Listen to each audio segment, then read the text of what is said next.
మడతయా ఏదో గొబ్బర వచ్చేస్తుంది. ఇక్కడైతే లేదు పొయ్యి కొబ్బరి అచ్చిపోయడానికి కొబ్బరి నోజు తయారు చేస్తాం. పాలకోవ గొబ్బర వచ్చిందండి. బాగా పాకలు వచ్చాక అచ్చికంద పోతే ఏ విడుతున్నారమ్మా తేనమ్మా అన్నారు. నేను అప్పుడు ఇంట్లో పోలేదు. ఇప్పుడు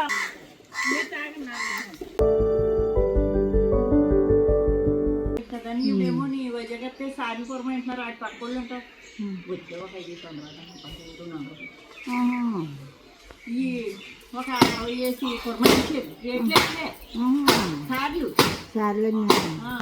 అది దుష్యంతు కొంత అమ్మమ్మ అందరికి వెళ్ళి చెప్పండి కొంచెం కూరలు వస్తానికి రమ్మండి రేపు సాయంత్రం. నేనైతే ప్రభావతి మీరు ఒక 4 ఆవిడ దగ్గర 2 మనుషులు ఉంటారు కాబట్టి బాగా వస్తారులేండి.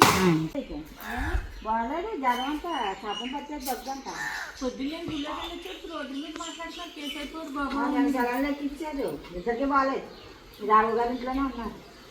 అందుకే ఆవిడ ముసలాన్ని ఇక్కడికి రావట్లేదు. ఇద్దరికి బాగాలేదు. తక్కువ సరిపోయించాను అలా వెళ్ళాను. నాకు తెలీదు. పొద్దున్న నేను సక్కతో మాట్లాడేప్పుడు చూసుకుంటున్నాను. నేను గుళ్ళోకి వెళ్ళొచ్చాను. ఇల్లేమో పై కొప్పిప్పేశాడంట. ఎవరు పెట్టమైంది కాంతయ్య గారు వెళ్దాం అనుకున్నాంట. ఇంక లాగాపు గారు వస్తున్నారు కదా, ఆయన పిల్లలు పెట్టారు.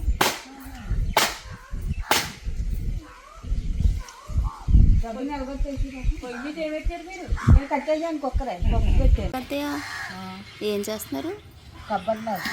కొబ్బరి అచ్చిపోయడానికి కొబ్బరి నోజు తయారు చేస్తాం.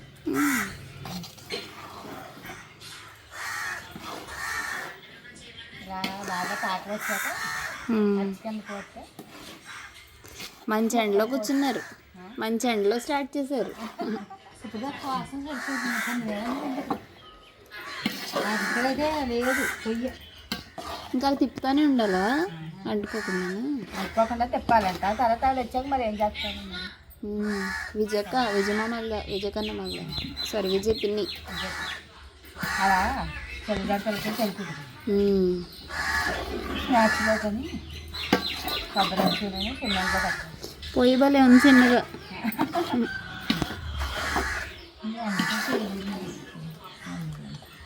ఇప్పుడు స్నానం చేసానా, బట్టలు జాడించుకున్నాను, ఆరేసేసాను. ఎక్కడికి వెళ్తున్నారు? మడతయా ఏదో గొబ్బర వచ్చేస్తున్నారు. పాలు దింపు. ఎలా ఉన్నారు కాంతమ్మ? బాగా పడిపోయారు. ఆవిడ మంచం లేదా ఆయన మంచం పడుకోండి. నాకని చెప్పి నాకు రమ్మని ఒక సలపడ్డా.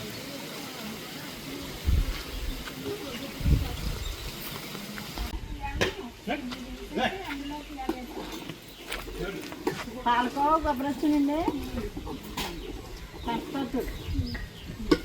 పెళ్ళి ఎప్పుడు అంటారా? పెళ్ళి మంది రావద్దు. బాగోదు. ఒకసారి శ్రీరామపురం అందరినీ చూద్దామని అమ్మ. మీరు 8వ తారీఖున వెళ్తున్నారు? సాయంత్రం కానీ పొద్దున్నే కానీ వెళ్ళిపోతున్నాను. పెళ్ళి అండి అదే రోజు. ఇదే నాకు కళ్ళు వెళ్ళాక అంటలేదా ఏంటి? ఆవిడ కదా అవునా అనుకుంటున్నాను.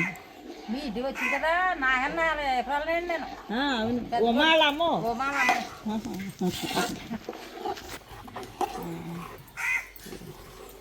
ఏ విడుతున్నారమ్మా? అసలే పట్టేళ్ళంట. ఈ అయ్యో పళ్ళు వారం రోజుల నుంచి అసలు ఖాళీ లేదు. మరి పగలు కొడుతుందా అంటే నాకు కోళ్ళు అప్ చెప్పారు. ఆ పగలు కొడుకోవడానికి ఉండదు. షాపింగ్ బాగా పడైపోయారు. కాంట్రాక్ట్ బాగోలేదంట. నేను వెళ్ళి మరి ఊరికి అలా చూసి వచ్చాను. మరి రాఘవ గారు ఇంటికాడ ఉన్నారంట. అదే నాకు తెలియదు. నేను గుళ్ళోకి వెళ్తున్నా ఎవరు అనలేదు. కాంట్రాక్ట్ గోపాలమన్నయ్య తోటి మాట్లాడుతున్నారు. వాళ్ళ గుమ్మకాడ నుంచి ఇప్పుడు మణి అని దాకా నాకు తెలీదు. మొన్న ఫోన్ చేశారు మనీ గురించి. ట్యాబ్లెట్లు అయ్యో తేవాలని చేసి నాకు చెప్తే నెంబర్ ఇచ్చింది. కలవలేదు. నేనే వెళ్తానమ్మా అన్నారు. నేను ఆవిడ ఇంట్లో పోలేదని తెలియదు నాకు. పొద్దున్న గుళ్ళోకి వెళ్ళి వాళ్ళిద్దరికి ఇష్టం మరి అలవాటు నేను మీ నాన్నగారు మీ అమ్మకే బాగాలేదంటే వెళ్తానన్నారు. వెళ్తానంటే మరి నేను రాఘవ గారు ఇంట్లో ఉన్నారంటే నేను మళ్ళీ ఇవ్వకండి ఇప్పుడు భోజనం చేయాలా వద్దు ఇవ్వండి ఇప్పుడు అన్నం తినాలి పోయిన అన్నారని కొంచెం ఇది ఇద్దరం తాగుతుంది వద్దు వద్దు వద్దు తర్వాత ఏమిస్తారమ్మ మా బంగారాజు కూతురి పెళ్ళికి నిమ్మరసమని సబ్జా గింజలుని పంచదార వేయో బాగా కలిపాడు డ్రమ్ము కలిపాడు కొబ్బరి నేను ఎక్కడికి వెళ్ళి ఇలాంటివి ఏం తాగను నేను అసలు కొబ్బరి అయ్యి తాగమంటారు మెత్తగా దిగిందా అదే మరి పెద్దోళ్ళు మీ అక్కగారి పిల్లలందరికీ సార్లు ఇక్కడే ఇప్పుడు ఎక్కడ ఉందో ఇప్పుడు మన మధ్య మనం చేసుకోవడమే కష్టం సీన్ వచ్చినట్టు సీన్ అది ఎవరు ఈయన ఇంటికాడే ఉన్నారు. ఇల్లు బాగు వాళ్ళు చెప్పేసి వచ్చి నువ్వు వెళ్ళిన మంచి